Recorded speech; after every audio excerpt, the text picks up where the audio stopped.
if you're sourcing from stuff that you love, then you're actually putting that love into a home. It's very embedded in the chalk, which is what we live in. Chalk is really important to me, just the feel of it. There's something about it. I feel very at home within it. I feel totally at home. I don't want to be anywhere else. There's other places that bring me great joy, but this is definitely home.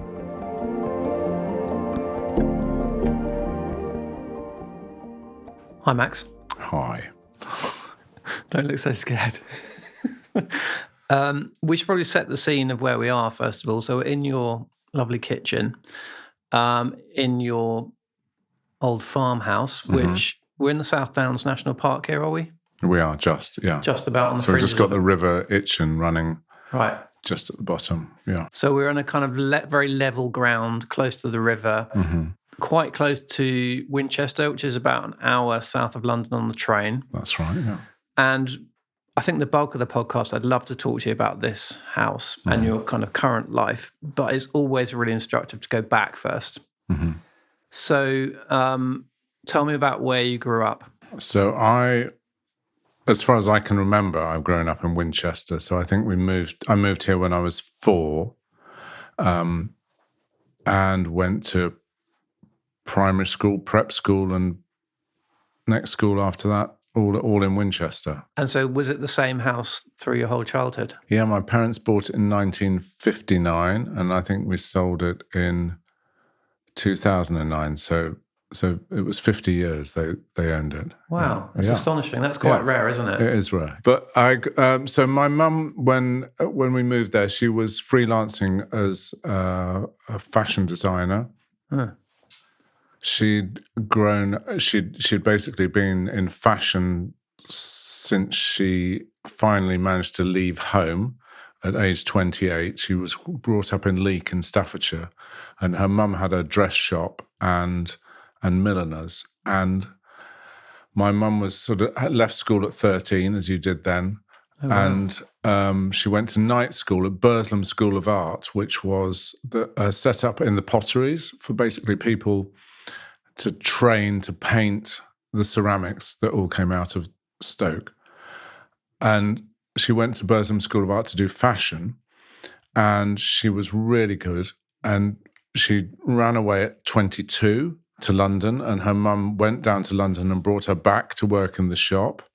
And eventually she ran away again, age 28. And at that time she managed to make a full escape. And it was rare for a woman to be that forthright and independent, I think, at that time, and especially to find a place in the fashion world. And she became, her thing was blouses. That's what she became notorious for. So I grew up with her pattern cutting and sewing, and she would basically freelance for these and sell her designs. Age 7, she decided she needed to do something more centered in Winchester. And so she took on a shop, and she didn't know what she was going to do with the shop. She just knew she was a good shopkeeper. You mean when you were 7? When I was 7, yeah. And she knew about fabrics, and she knew about antiques, because with her father, she'd gone to auctions. And also Winchester was a great hub for the antiques market. So she basically got the Colfax account, which was a significant thing. I think she was the first person in Hampshire to have a Colfax and Fowler account for fabrics. What does that mean to people that wouldn't know? What does that mean? Yeah. Okay, so Colfax and Fowler, I think at that time, which was the early 70s, were the house of chintz, essentially. That's what they were really fantastic at. So she was able to sort of bring that to the ladies of Winchester. And so consequently, I grew up showing the ladies of Winchester which fabric could go which, showing them through the books. We had a vast collection of different swatches. And also I was taken every day through this antique shop in Winchester. This is in the holidays, through Blanchard's, which was an enormous antiques emporium, essentially, in the centre of Winchester, and it was an institution. Anything good from the south of England went through Blanchard's. So it was a different age of antique dealing. But essentially, my mum would go source there, and the stuff would be shipped down to her, 200 yards down to her shop, and then she would sell it from her shop onto somebody else. And just going back to the home, I think she was furnishing it with the things that she really loved. So I remember we had a gold damask wallpaper going all the way up the staircase, which, looking back on it, was quite bold for a terraced house. And the bathroom was similarly wallpapered. Why would you wallpaper a bathroom? It was, and carpeted, everything was carpeted. It was a different feel, but it's also had a great sort of comfort to it as well. And you needed that comfort because, a bath would only be 3 inches deep if you were lucky, because the immersion heater wasn't big enough. And we had a tough growing up. No, it was a night storage heaters. I don't know, it was pre-central heating, it felt like. Yeah. Yeah. So we lit a fire every night. And Winchester was a much quieter place. So what do you think of in terms of that home, in terms of what it sort of meant to you emotionally? If you think back to it now. It was a place of freedom. I think my parents were always, they were encouraging, and I was an only child, and there was a lot of opportunity to just do what I wanted. I didn't really feel in any way tied, so I could rearrange my bedroom, or I could, have a band practice in the kitchen, or, whatever. It was, and the garden was long. It was long and deep, and there was an old air raid shelter in the bottom of it. So it was like another quiet space in that, there was lots of room for it was a bit Just William exploration. Yeah. That sort of thing. And neighbours who you could chat to over the wall. Yeah. That's nice. What about your dad? My dad was in the Navy until I was about 7. He was a big man like me, but sort of broader. And he was very much a gentleman and very, very loving. I think in some ways he played second fiddle to my mum, because she was very much the personality. She was the salesperson. She was the front of the household, really, and a strong force. They were both from working class backgrounds and both aspirational to be into another realm, I think. Not in a sort of clingy way, but they just saw that that life was sweeter, I think, in that, and safer in that environment. Having grown up with parents who'd been in the First World War, living through the Second World War, it's a very different time. Yeah. And what kind of parents were they to you? They were very empowering. I went to Winchester College, which wasn't great pastorally, and I probably came out quite damaged from that. But when I got my A-level results, I got two E's and an O, which, for those that don't know, is really bad. This is not great. For somewhere that is meant to be the most academic private school in the country, that is appalling. But I went up, and I remember my parents were, at that time, they were in twin beds for some reason. And it was a bit like Charlie and the Chocolate Factory, it feels like, looking back at it. And anyway, I went and told them. My mum's face sort of dropped. And my father turned around and said, "Well done, son, you've got 2 A-levels. That's really good." That's amazing. Yeah. That's really amazing.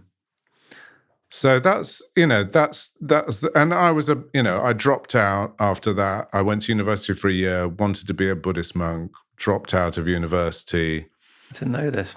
Lived with a bunch of freaks in an old ale house in Wales.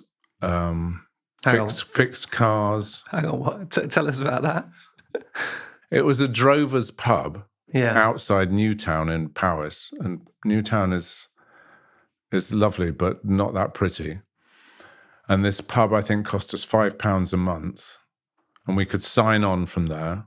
So we could get, we could scavenge off the state, and we got postal signing, which meant that we didn't actually have to go and sign on because we were so remotely positioned. So it basically gave me enormous freedom to actually do what I wanted. And whilst I was there, I used to go over and fix this Austin Hereford car with a mate, Kevin May. And he called himself a barn dancer. So what his job was actually taking down old barns and then rebuilding them in the home counties or whatever for people's party barns or garages or whatever. And from the offcuts, he used to make these copies of medieval furniture that he looked at in the V&A, and he would make copies. And I just thought this was inspiring to see this machinery and see these things being, crafted from one thing and turned into another. And I just thought, actually, that's probably where I'm at, where my home is actually in making things. So fixing cars was really difficult, and also I don't like metal. You go to tighten your tappets and the nut slips and you rip all your the top of your knuckles off, and everything rusts and goes hard, and metal splinters are horrible. They go in but they don't come out as a piece like a piece of wood does. Very important part. Yeah. Yeah. So anyway, so I thought, okay, I want to be a woodworker. Okay. Well, let's come on to that. But I just want to rewind a sec. No, it's okay, because you said something really interesting, because I'm just trying to picture you at this venerable academic institution, which is Winchester College. Yeah. And you said that the pastoral care wasn't great. Yeah. And you came out with, not great results. Yeah. What was going on there? I think basically nowadays I'd be diagnosed as dyslexic.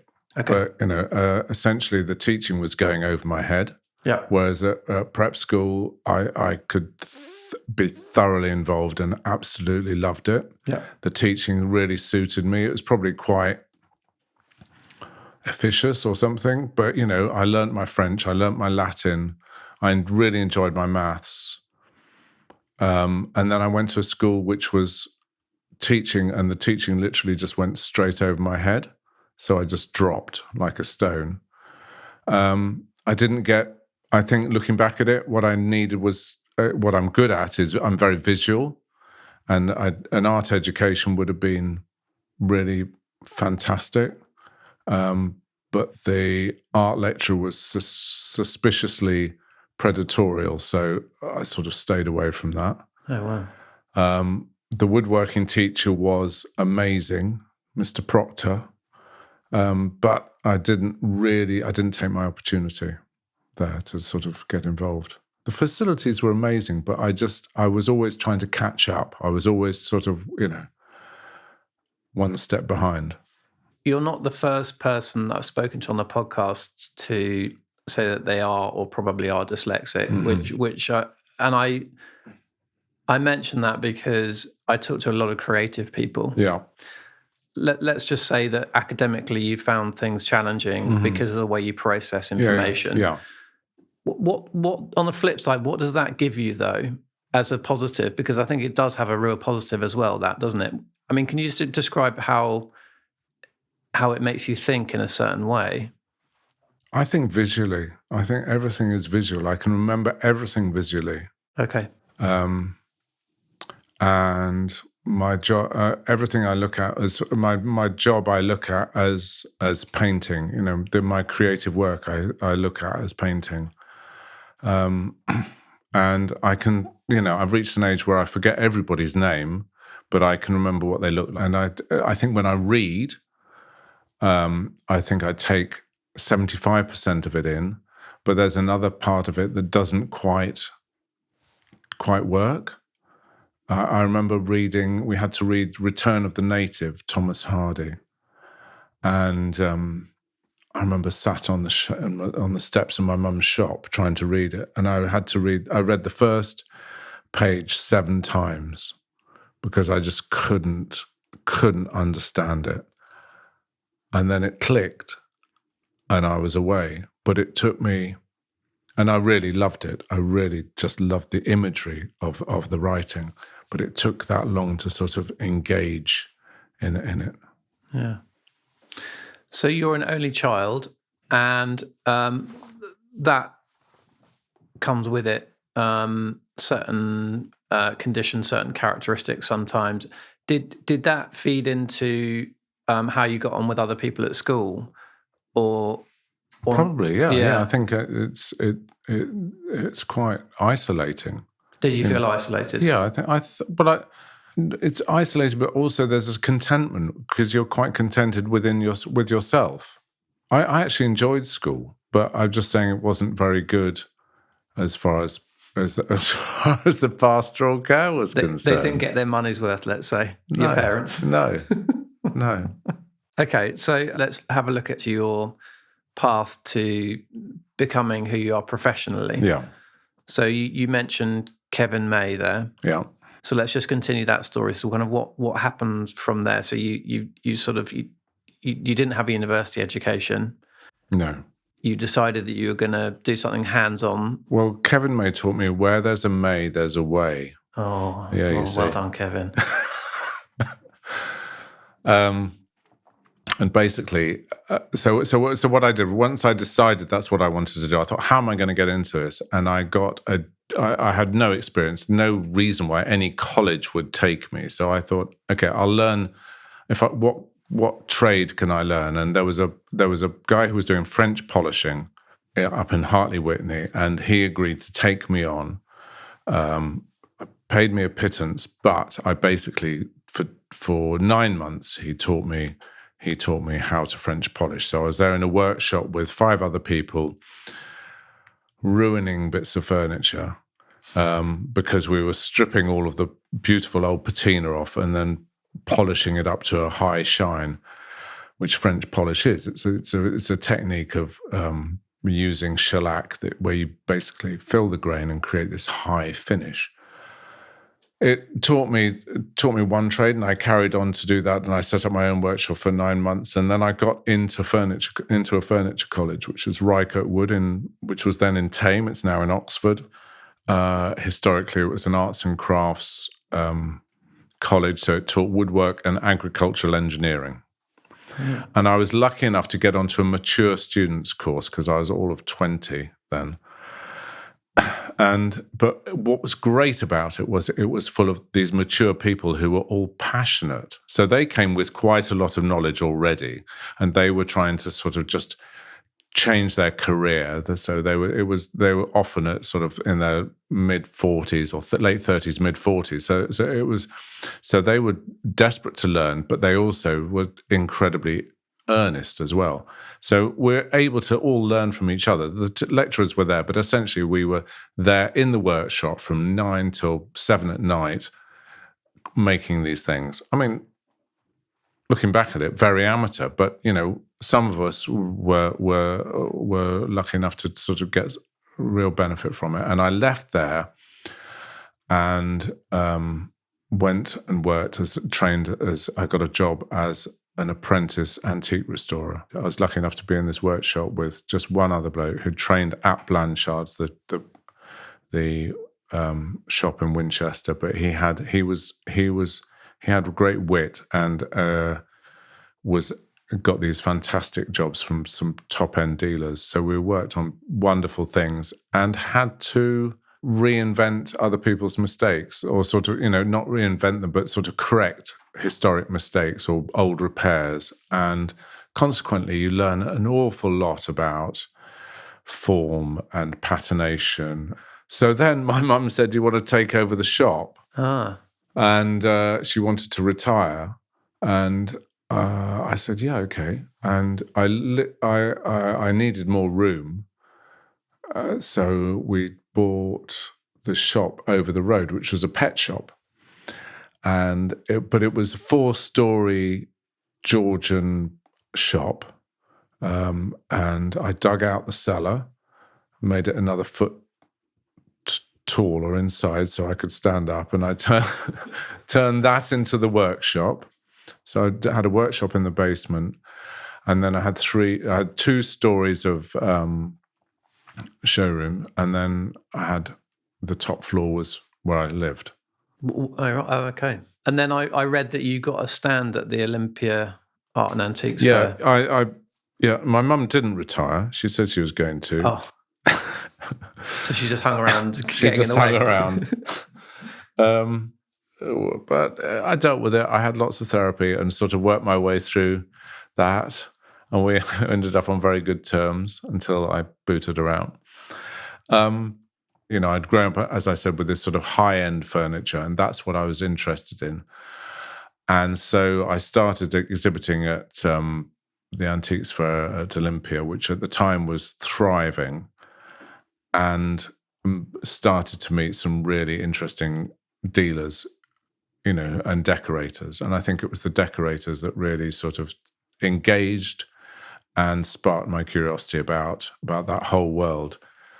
So and also the American market. And the American market was strong and has remained sort of stable within my business. Over the years, so I did that from 96 until 2008, I think. Mm-hmm. So for 12 years, and that was started once a year, then it became up to 3 times a year I was doing that. And that was really my source of income. But, I was meeting some really good people, and I used to sell to Michael Smith, Axel Vervoort, Colfax and Fowler, who had a big decorating department, and some very good other decorators as well, Veer Grenny, Chester Jones, and on. Yeah, Guy Goodfellow. Okay, so you were reaching a certain echelon there. Yeah. And then what's interesting is that now you yourself are a decorator in that mold. Yes. So you've gone from dealing in antiques to now obviously clearly being asked to create whole spaces for people. Yeah. How did that come about? That was just a lovely man came into the shop and said, I want to buy a house locally, and I like the way you do your home. Okay.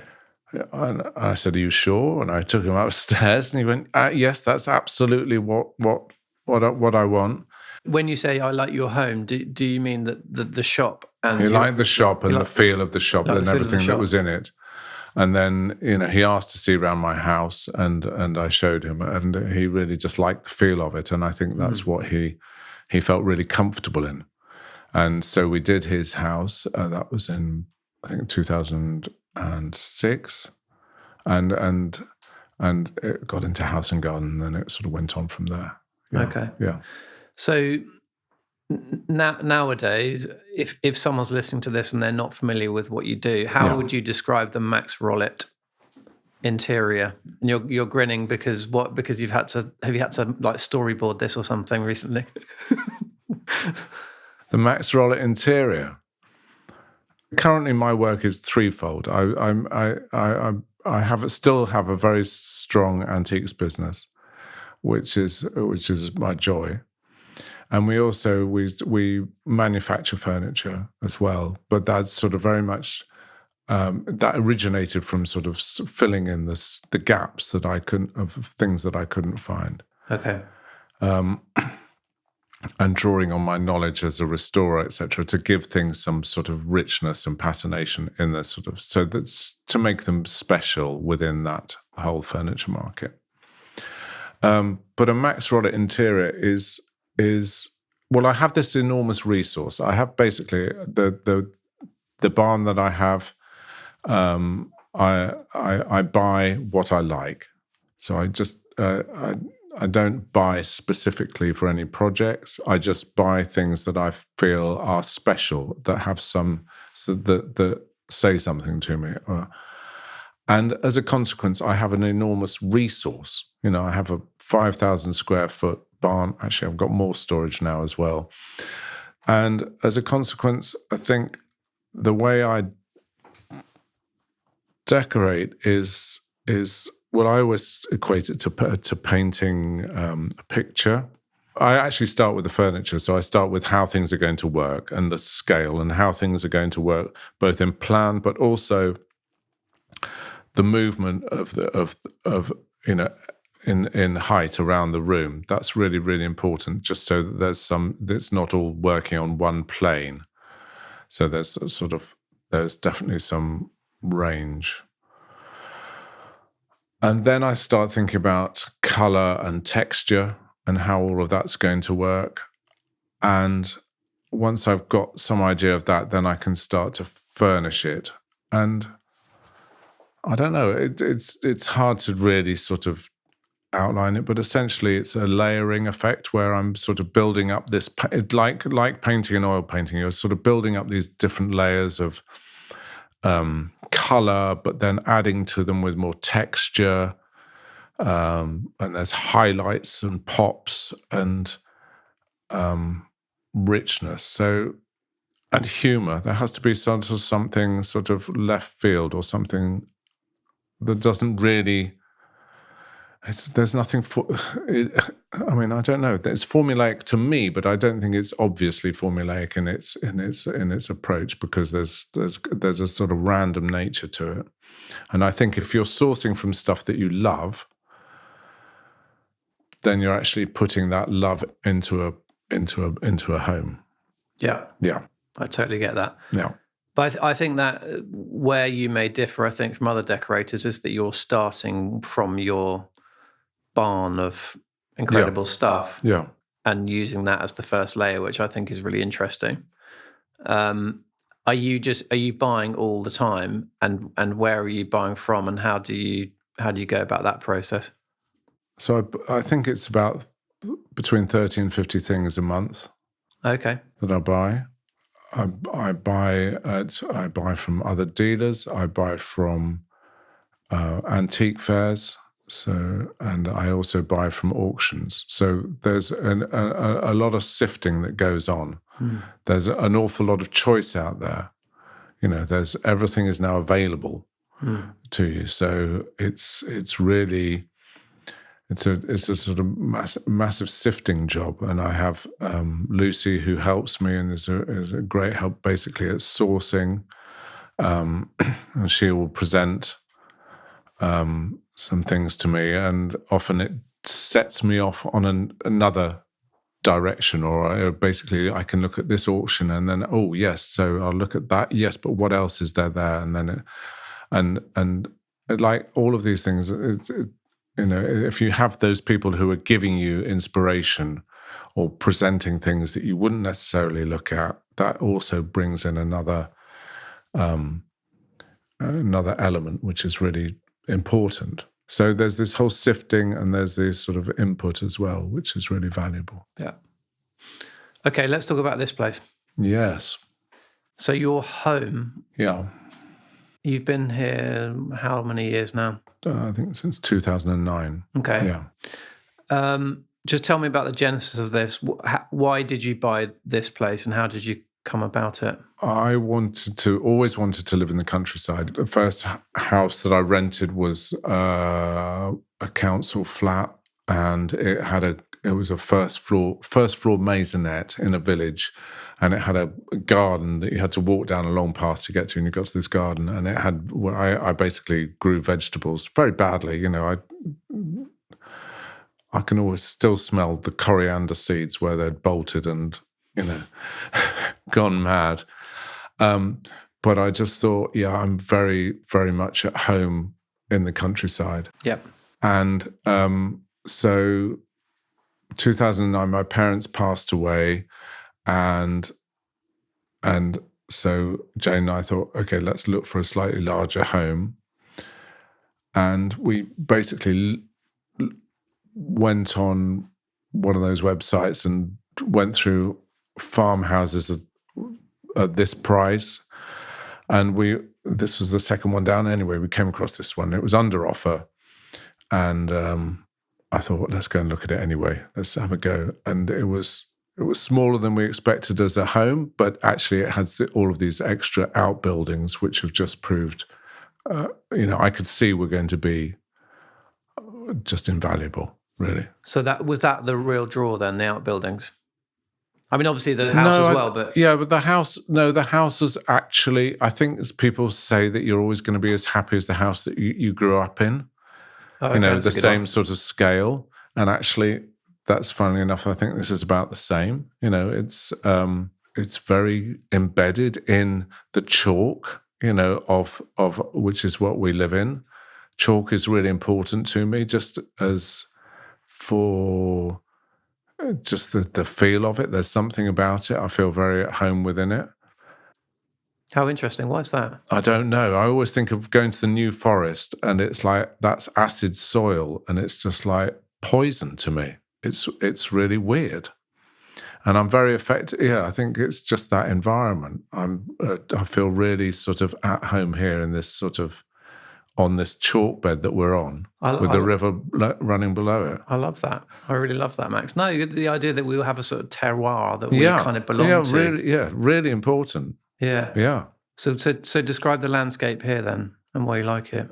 So here we're basically in the valley, in the Itchen Valley, and we're just about 4 foot above the river currently. But we're on chalk, so we're safe. Okay. Because it'll all drain into the chalk when the flood comes. And in the field that is next to the river, in our field, there used to be a priory, which was part of the associated with the Nunnaminster in Winchester. And that was dissolved by Henry VIII. And then I assume, well, there certainly is, parts of that Nunnaminster have been reused. So the coin stones are on the back of the house are all con stones. And then there's various elements in the kitchen. There's a corner figure, sort of in Tudor, no, earlier than Tudor, medieval dress, sort of holding up the corner of the kitchen. And then on the outside of the kitchen wall, there's 3 gargoyles that were obviously taken from, or figures that were taken from there. And upstairs and in the house, there are various oak beams that have been reused from that priory. So yeah, so the house is built basically. There's a big estate here, and this was the dairy for the estate. So the front of the house is brick and flint. No, it's just brick to sort of make it look good from the road, and the rest is all stone and flint. Yeah. Yeah. I live not very far from here, and sometimes to be found marauding past your front door in my running kit, give you a wave. But I love the context of this house because it's sort of got quite a steep hill coming down to it. Yeah. So you definitely feel very sort of settled here. Yes, yeah. As you say, you're close to the river. I don't know. It feels very English. It feels quite ancient to me. How do you feel about that sort of sense of belonging that we all strive for in our home? Because the home is the bricks and mortar of the place, but it's also the area we're in, the context that we're in. So how do you feel about how you kind of belong to this piece of the earth, if you see what I mean? I feel totally content within it, to be honest. I think we also have a yurt that we put in the garden, and we often sleep in that during the summer. And that, again, is sort of part of feeling grounded. It's important just to feel that every now and then, just to feel the air and the earth. And it feels really, really good. And so I think here I feel totally at home. I don't want to be anywhere else. There's other places that bring me great, great joy, but this is definitely home. Oh yeah, that's such a nice feeling to have, isn't it? Yeah, it is, yeah. Do you think you'll be here forever then? I suspect so. Yeah. My wife is not keen to move under any circumstances. She doesn't want to move? No, she doesn't want to move. And I think I totally understand that. I think it might get a little lonely in my old age, but I think we might have a returning child maybe. I bet you're wishing for that, aren't you? Probably. But actually, the house is a really good scale, isn't it? Because I can see that this. It's a great scale, because when we came here, we had 3 boys who were like 12, 11, and 7, I think. And when we lived in Winchester, our garden was actually a yard, which was probably 7 meters by 5 meters or something, and that was it. And so we moved here, and they've got land, but also in one of the barns, I created a sort of sports hall for them. We called it the sports hall. So we set it up. We put a wooden floor down so they could play hockey indoors in there. And then we built a skate park for them, like with a half pipe. And that was actually a great attraction for all of their mates. So when it was raining, it was skater heaven, basically. That's amazing. Yeah. So it was good fun. So they've all grown up in it. And, the house was big enough, but not too big.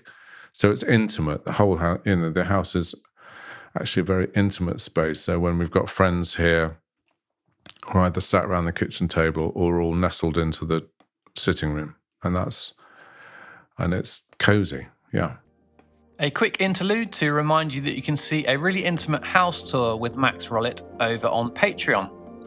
Max gets very emotional as he shows me all the objects he's been given and the amazing treasures he's unearthed over the years, and it's a really touching look at his life behind the scenes. So head to patreon.com/homingwithmatt to take a look. You're a very cool dad, Max, you know that. You are, though. I mean, what kid wouldn't want all that kind of setup? Yeah, but that's what they need, isn't it?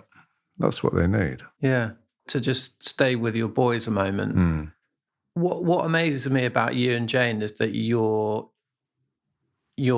sons are still, it seems to me, very, very happy to be here, they don't live here, but they come back a lot, don't they? They hang out with you. Yeah. They seem to enjoy your company, right? Yeah. That's very aspirational for me. I mean, I've got girls, they were younger, but I love that idea that you can still be a bit of a magnetic presence for them in their lives. So how do you explain that? I think it's about enabling, isn't it? I think Jane and I are both very interested in our spirituality, and I think that's really important to us. So I think Jane's a Feldenkrais practitioner and psychotherapist, so there's a lot of awareness about physicality and about one's mental state and being open. And we're both, I think we'd call ourselves Buddhists. We both do Buddhist meditation on a regular. I try and do it every day. Jane does do it every day. I'm always slightly lagging behind, but still, it's important. That's really important to us, and I think that's always been there. So I think just bringing that into having that in the home is good. I mean, that's come to us latterly, I suppose. When one's consumed with raising children, it's not quite as calm as that. It's a lot more frenetic. But I think, creating a home and creating warmth has always been really important. Jane has been amazing at that. Yeah. Yeah. So you're sort of describing that they feel, it sounds like you're very open with them and vice versa, and they can genuinely be themselves around you. Yeah, absolutely. Sometimes it became a bit sickening for them, the amount of drugs talks we did. And I never did any big sex talks, but I'm sort of quite pleased about that. There's time. No, it's too late now. But I think it's really, really amazing the way you've told me that you both get up quite early and you go across the road to the studio, don't you? You meditate together as a couple. Yeah. That's magical, I think. What do you like? How is that important to you, and why do you do that? Well, I was thinking about you. One of your pointers pre this was basically, where is your home? And I think actually home is basically starts in your, there's your mind and there's your body. Yeah. And I think your body is really your home. And how you set everything else around it is just maybe it's inspiration for your home. That's so interesting. It's just about being in yourself, isn't it? Understanding what's going on, seeing what's going on, letting it be, and not sort of trying to wrestle with it. That's not always easy at all. But, it's just basically understanding these things come and they go, and we're in transit. Our body is here and then it's gone. No, but I feel like just the meditation, and I'm pretty crap at it, but basically, it's a constant learning. Every day there's a learning, and sometimes you sit there and you just get really frustrated. Sometimes you just laugh at yourself because of what's going on. Your thoughts just disappearing into sort of nonsense. And sometimes there's real moments of calm and depth. Yeah, and light. Yeah. What else do you do specifically for your well-being in that kind of way? I do a bit of yoga. Yeah, so I sort of normally follow the meditation with some yoga. I cycle. That's my sort of main form of exercise, and I love it. I've always cycled. I used to go on holidays as a kid. That was basically my freedom. I'd go off and we'd go pack everything to our panniers and go around youth hostels, basically, around Scotland, Wales, south of England. It was basically complete freedom. And you learn independence from, like, I started when I was 13, and my parents were they let me do it, I don't know that parents would nowadays, but, that was part of it. So you got to see things and cook and do things that, all that stuff. Do you cycle on your own, or do you go with other people? So I cycle on my own just during the week. Sometimes there's a club locally that I go with on a Sunday, but every year I cycle with a friend, and we go on these long adventures. So we cycled to Rome, but in weekly stages, and now we're cycling to Lisbon. So we've got as far we cycled to La Rochelle, then the next stage was to Biarritz, and now the next stage is to Santiago, I think. So you'll have to go out to Biarritz and then go from there to Santiago. Yeah, I see. Yeah, that's great. Yeah, that's cool. Really great. Yeah. Well, while we're on the cycling, you had an accident, didn't you? I did. Tell us about that. So that was 2009, I think. I was basically training for some very adventurous, sort of demanding cycle race, and I was super fit. And I was cycling up the road here, and the lorry that empties our septic tank was following me up the hill in first gear, going really, really slowly. Okay. And anybody wants to hear this, but basically, I let the lorry pass. As it passed, I fell over and went between the front wheel and the back wheel, and he stopped very abruptly, thank God. But in doing so, just crushed my pelvis. Wow. So my heart stopped, the air ambulance came, they resuscitated me and flew me to Portsmouth. And I'm very fortunate. No organ damage, just structural.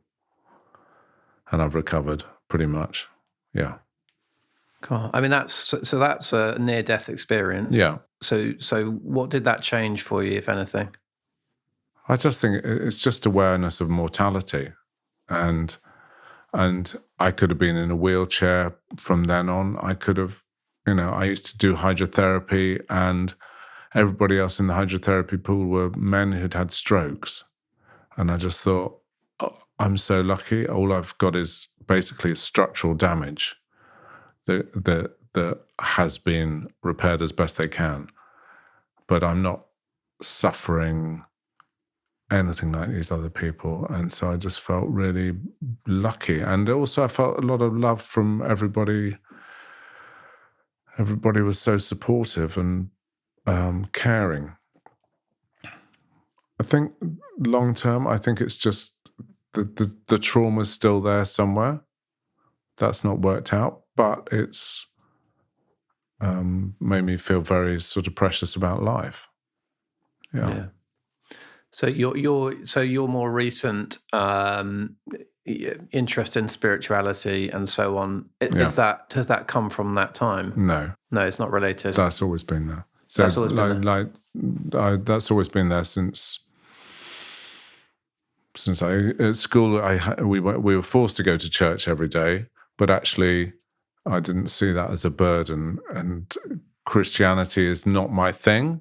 But there was certainly an awful lot that I got out of the ritual and the spiritual aspect of it that I really felt very special. And looking back at it, my father had that nature to him as well. He was very much, there was something very special in his nature that I don't know if it's rubbed off, but that was there and it was present for me. Yeah. And have you done any other forms of therapy and things like that in recent years? Not in recent years. I did it mainly in my 20s with my mother. Well, not with my mother, about my mother. Oh, did you? Yeah. Oh, God. We all have our mothers that we have to work out, especially only children, where there's a sort of tight bond. That's so interesting. I was going to ask you that really, because whenever I meet an only child, they invariably say that they spent a lot of time with adults growing up, and that was quite formative. Yeah. What's that like in your case then? Well, actually, I think it made me very quiet. I was, I always say to people, I didn't talk until I was 28.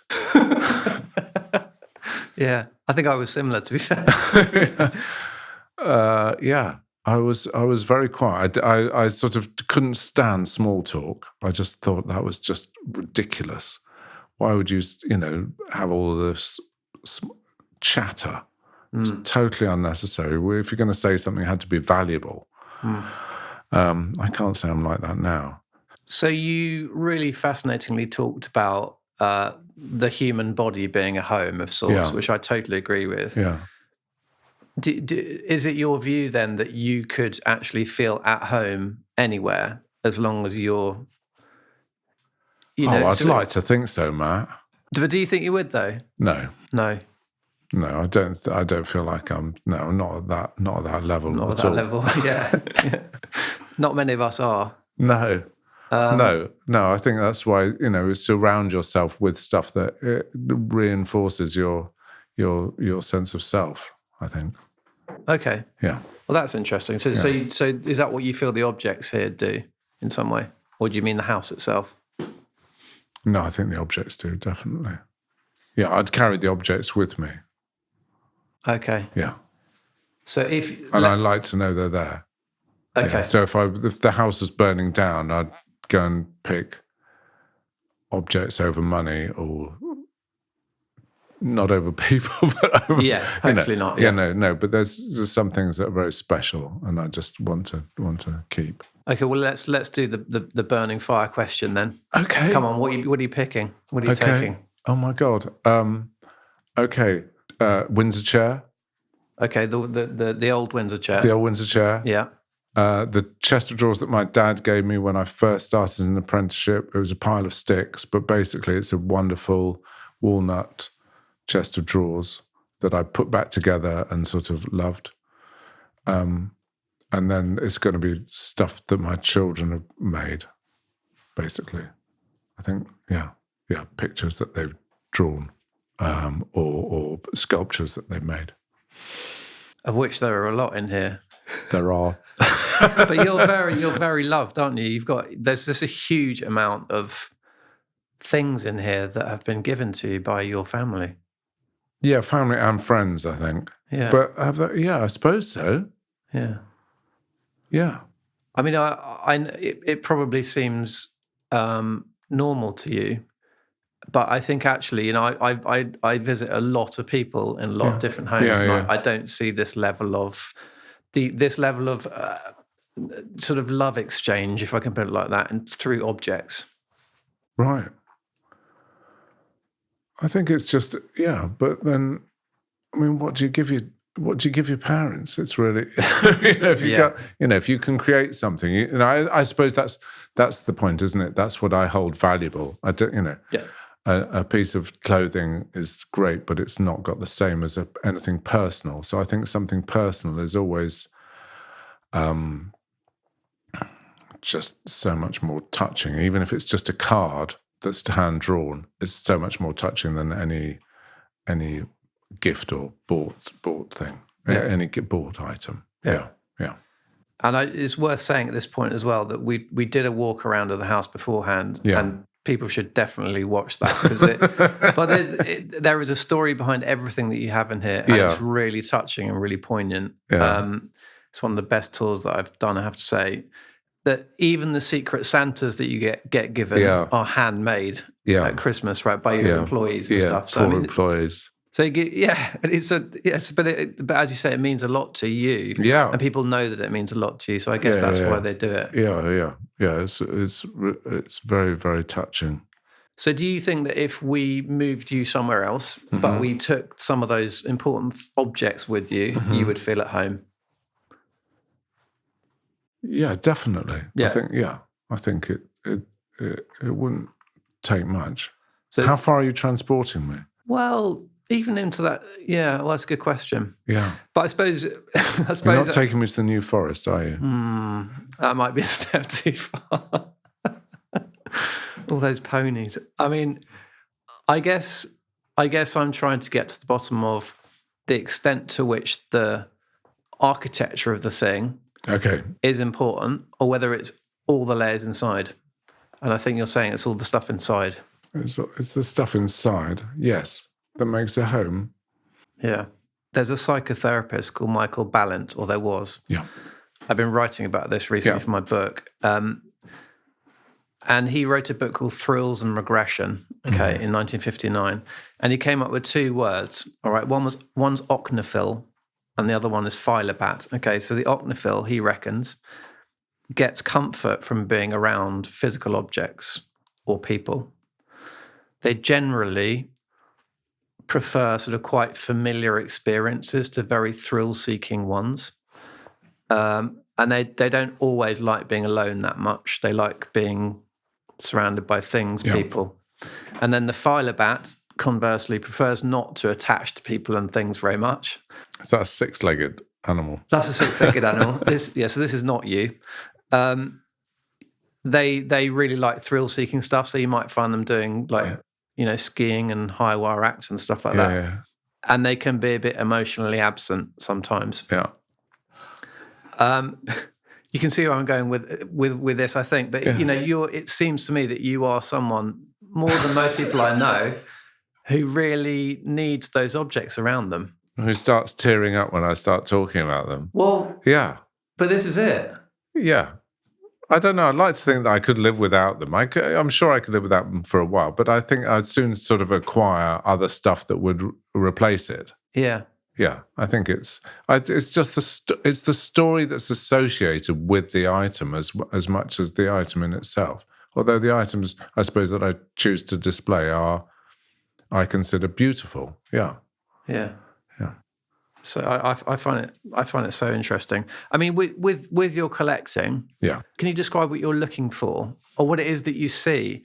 Because there's a whole massive range of different things in here. But if I could ask you to find a thread that runs through everything, what would it be? I'm touched by the story. Yeah. Basically, that's what it comes down to. It's the story, whether it's.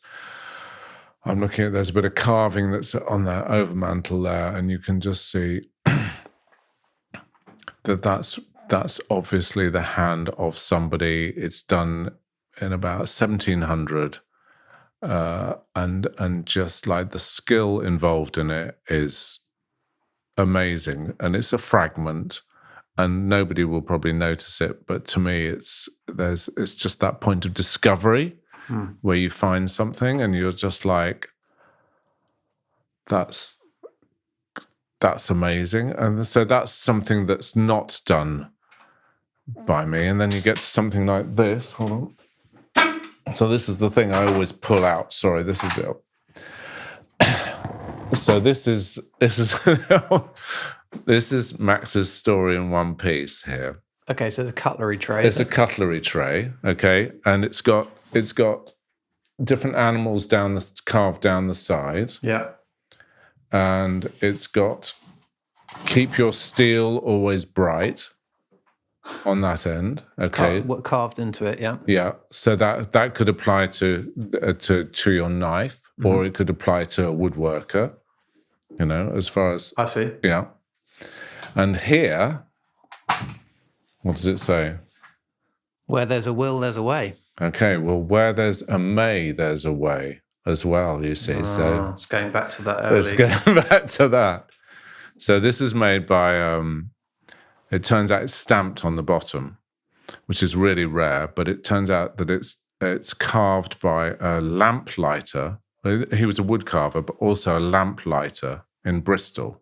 So obviously he would be wood whittling during the day and lighting the lamps at night. And I bought this from at Olympia Antiques Fair from Robert Hirschhorn, who was a fantastic dealer in sort of folk art and wonderful oak furniture. And I just cried when I bought it because of the association with Kevin and just this whole feeling of that being my story. Okay, so my grandfather was a wood carver. I forgot to mention that bit. Okay. Yeah. So you looked at this object and you thought that is in some way autobiographical, or it represents a part of my life. Yeah. That's so interesting. Yeah. Even though no one you know had anything to do with making it or owning it or giving it or anything. No. Yeah, exactly. Because that's another thing entirely, isn't it? I mean, if someone that you know and love, like a son, gives you something that they've made, it's a very, very clear emotional transaction. Exactly, yeah. But this is something very different to that, which is something that you've bought. Yeah. But it's still, if it's a different meaning, a different emotion. Emotion. But there's something about how it's sort of the sort of natural beauty of it, the sort of the writing on both ends, and the sort of naivety of it as well, which is charming. Love that. Yeah, there we are.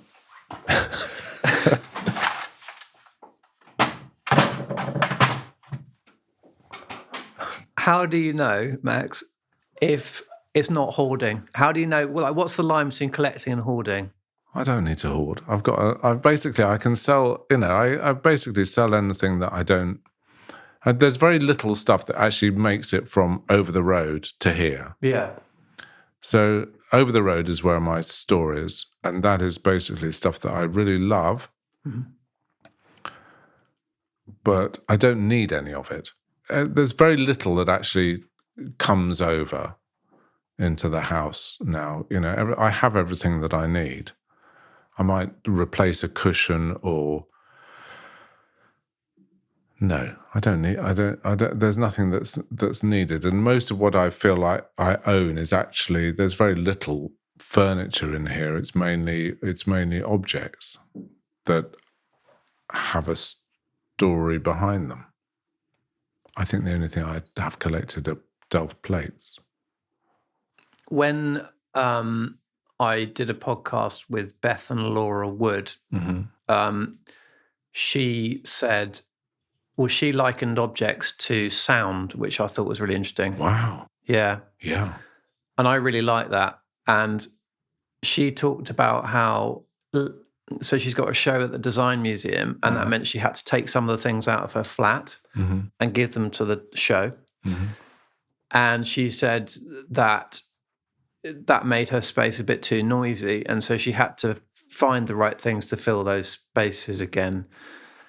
And I was reflecting on that, and I was thinking about how actually John Cage, of course, made a whole thing about how empty spaces have a resonance or a sound or a noise to them. So actually, we're living with things all the time, which reverberate in some way. Yeah. Do you identify with that? Yeah. I think it's all colour, isn't it? To me, it's all colour. But colours are. But do you say colour as like a visual thing, or do you think it also has a sort of frequency, like a sonic frequency as well? Yeah. It's a texture. It's it's a texture. So we're building layers and layers and layers going through a house and different portals to look through. How do you know if this place is not too noisy? Like, how do you stop it getting too noisy? Do you know what I mean? What's too much? Clearly, if you had like piles of rubbish in the corner and flies everywhere, that would be too much. You'd gone too far. Yeah. But as a collector of things, which you are, and someone who loves objects, how do you know where to set that frequency or set that line? Well, that's when I tidy up for you when you come round. That's so touching. Okay, so this is back. But basically, I like things. I don't mind clutter, but I don't like dust. And what's dust? Dust is just not literally dust. I mean stuff that is impairing your vision, which may sound a bit odd, but there's some.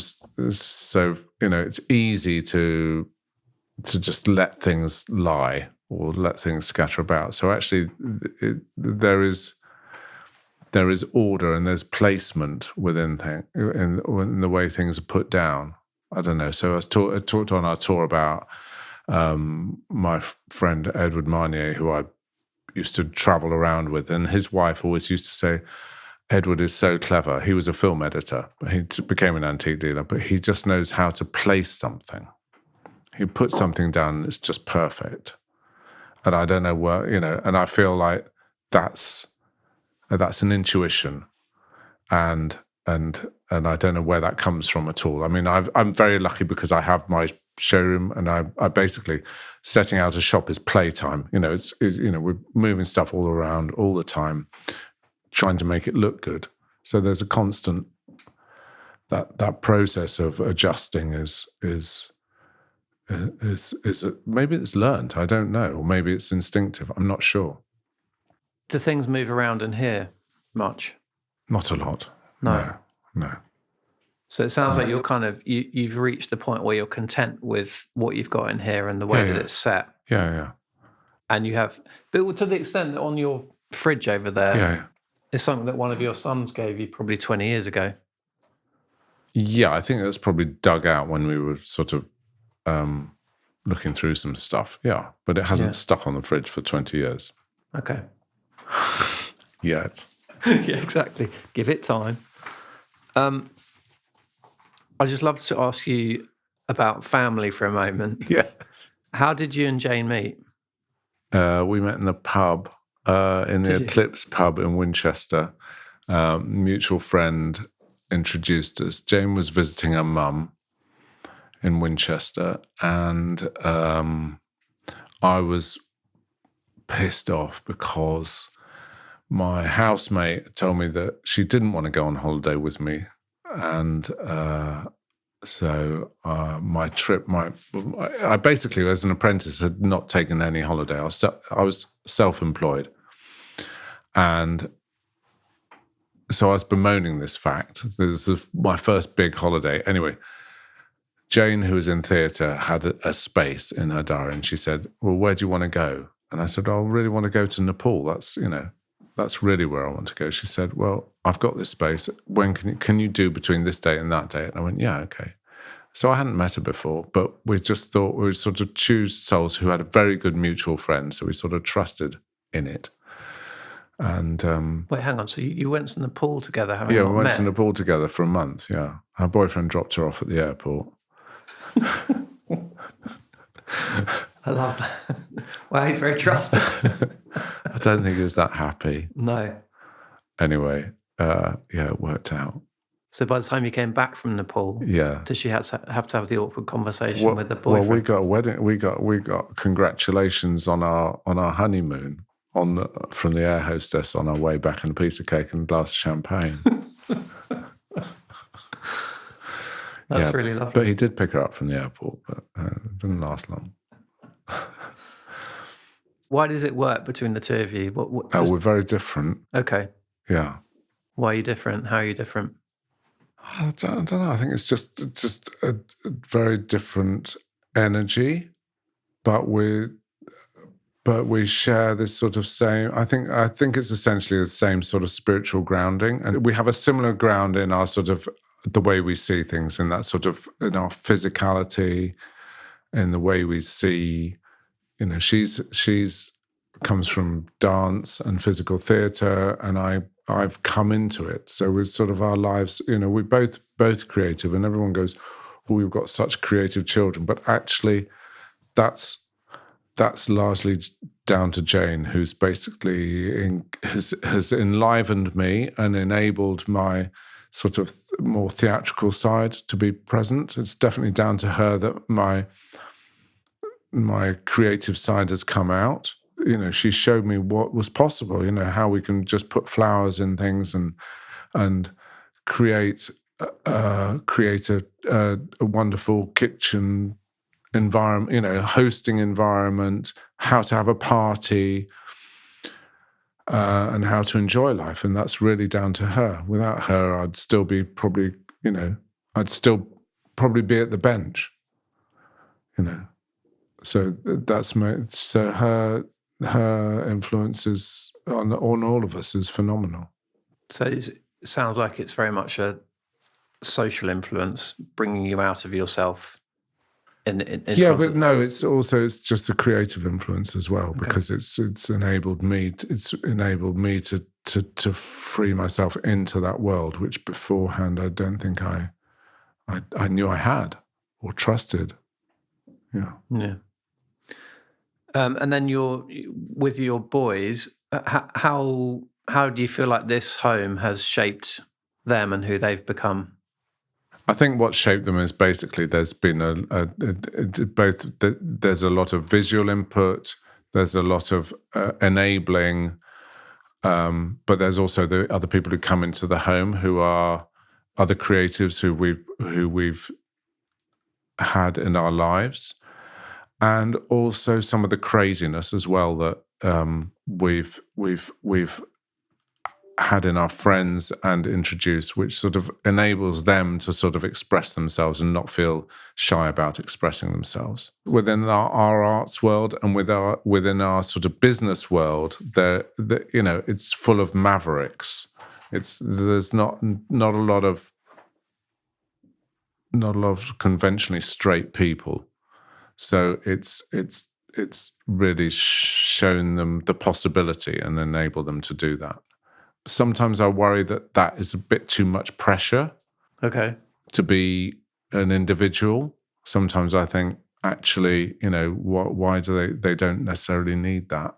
It's okay to be conventional. Well, I think it sometimes makes it harder to sort of, you know, put that pressure. It's probably easier to come from, you know, there's the opposite would be to come from a very normal household into something more creative. Do you know what I mean? Yeah. So they were never going to be bank managers, were they? No. Last thing is the future. Yes. What are just tell me about the future quickly. If you didn't live here, and you had another chapter, yes, like draw a picture for me about what that would be. What would your home look like? Because I saw you not long ago, and you thrust this picture in front of me, which was like an old van. Oh, yeah. There's an old van that you'd found online. And, I can see that there's part of you that's thinking, oh, I could live in a van, just like, you know, driving around the place. Well, I think there is the caravan thing, you know, which is very, very attractive, basically. It's a very uncluttered life. Yeah. Very, very simple life where there is there's nothing to manage. Yeah. You know, as my children would go on, you know, whether you're always talking about maintenance, you know, because there's so many different aspects to think about. And I think I would like to think that in another chapter of my probably the next chapter of my life, I'd like less maintenance. Yeah, I get that. And I'd basically just like to have a simpler life where basically I can have my spiritual life, I can have my bicycle, and be with visit my family rather than have to sort of entertain my family, and yeah, just have a simpler life. Do you think you'll get there? You're going to be here forever, aren't you? Thanks so much, Max. It's great. No, but thank you for having us here. I mean, it means a lot to me. It's very intimate to talk to someone in their kitchen about their life in that way. Yeah. I found it so interesting. And yeah, just you showing me around earlier and talking me through your things. Yeah, that was weird. It was quite an emotional experience to sort of, I don't think I've ever shown anybody, the personal nature of it all. Yeah. It was emotional for you, but that's why you're amazing, because you have that. I suppose you're happy to share yourself in that way, and I think that's an amazing thing. Yeah. So thank you so much. Thank you, Matt. Fantastic.